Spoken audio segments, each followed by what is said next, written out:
Okay, g'day again. Well, a little bit of an update on the boat. This has been a long time coming, too long.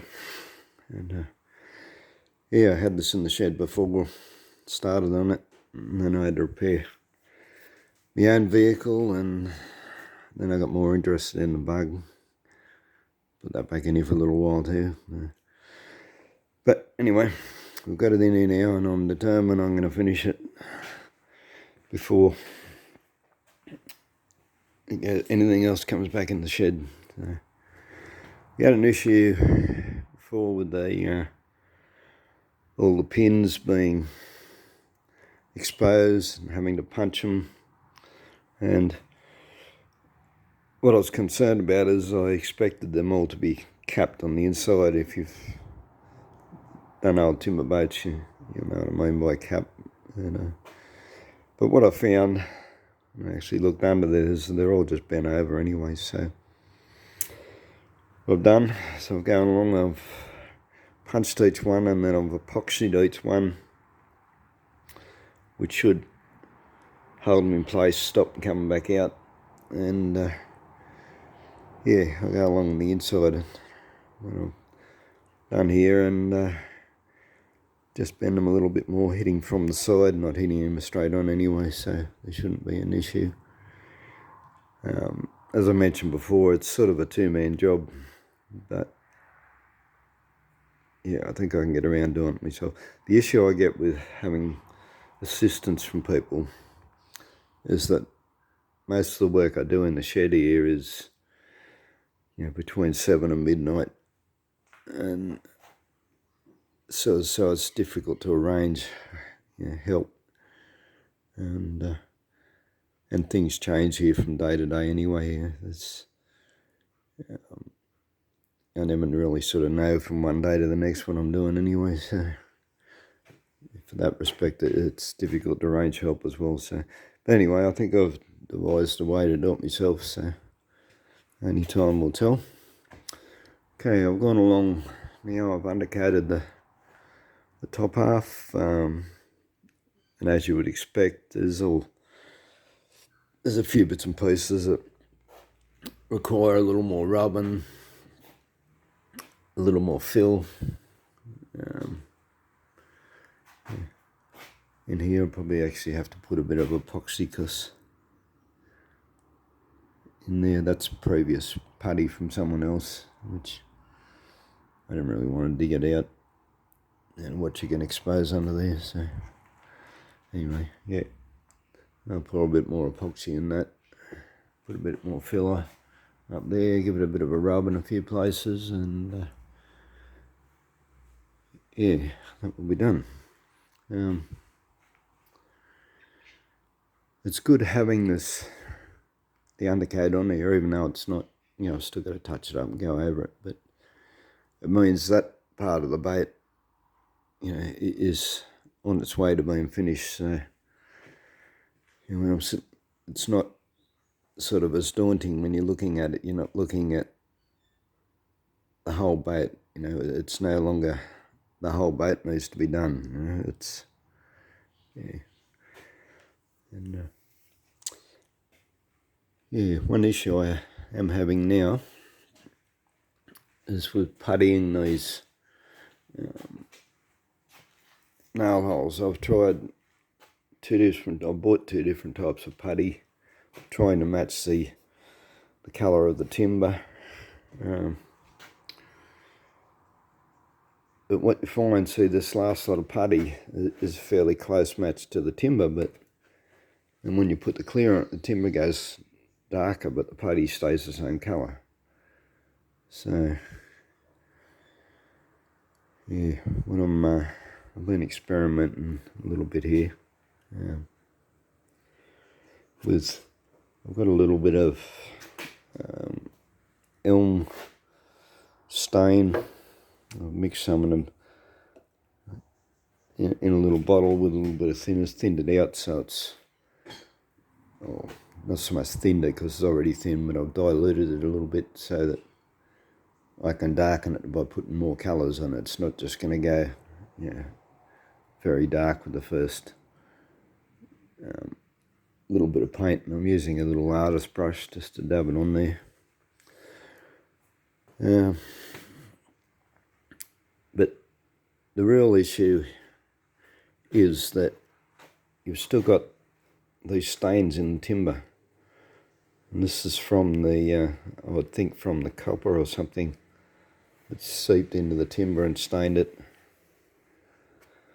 And you can't get it out. You can't rub it off. You know, that goes real deep.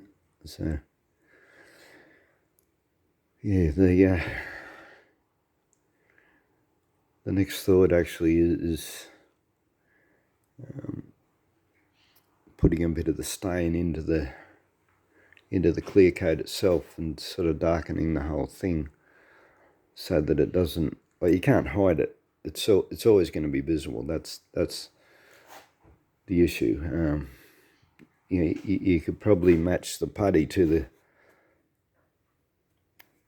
the finished colour of the timber, but you're always going to have this dark stain. You can't get rid of it. So yeah, the thought now is to try and darken the whole thing so that it's not going to stand out. As I said, it's always going to be visible, but if I can make it sort of not stand out, well, then it should look better. What I was hoping is that the clear would darken the timber as much as the epoxy, but it doesn't. So yeah, because most of this putty hasn't been rubbed yet, I'm going to have to go along and rub all the epoxy off as well, which is a bit of a pain, but anyway, a bit more sanding. And undecided about the gunnel rails at the moment. I do have a mini sandblast, so I can sandblast this green corrosion off the copper sheet, and hopefully that'll actually look good under the clear. And the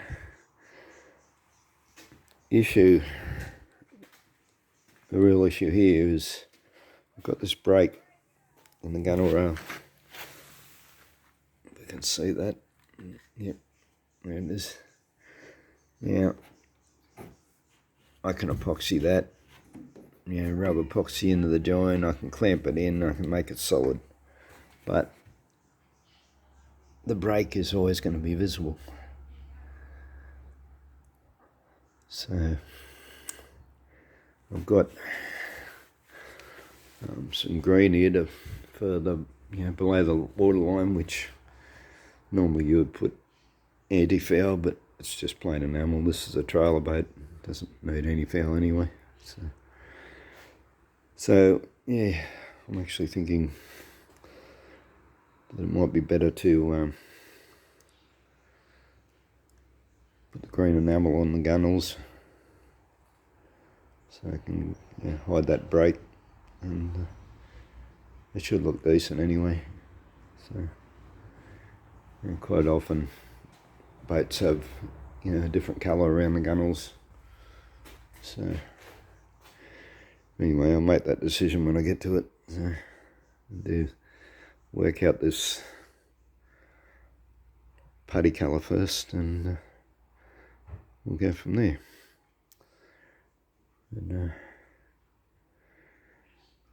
yeah, we're getting on there now, getting onto the finish end of it now, so it's just a little more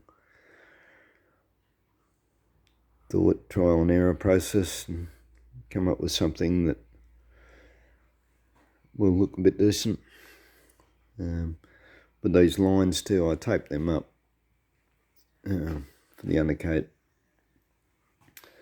And if you ever brushed over tape, brush like your tape will be here, so don't brush down onto the tape. You'll end up with a big build up, and it'll all go underneath the tape. So you always brush it off the tape with minimum amount of paint.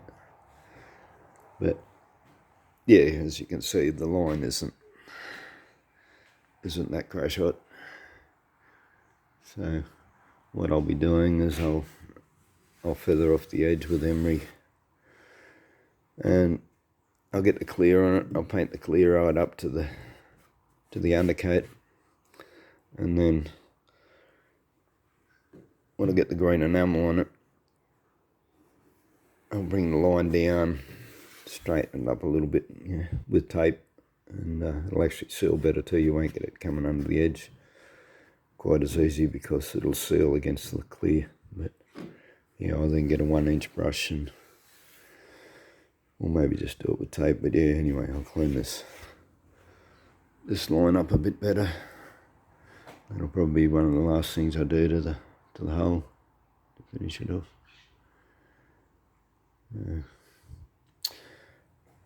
Yeah. Anyway, thanks for watching. Hit the like button if you like it. Okay, thank you.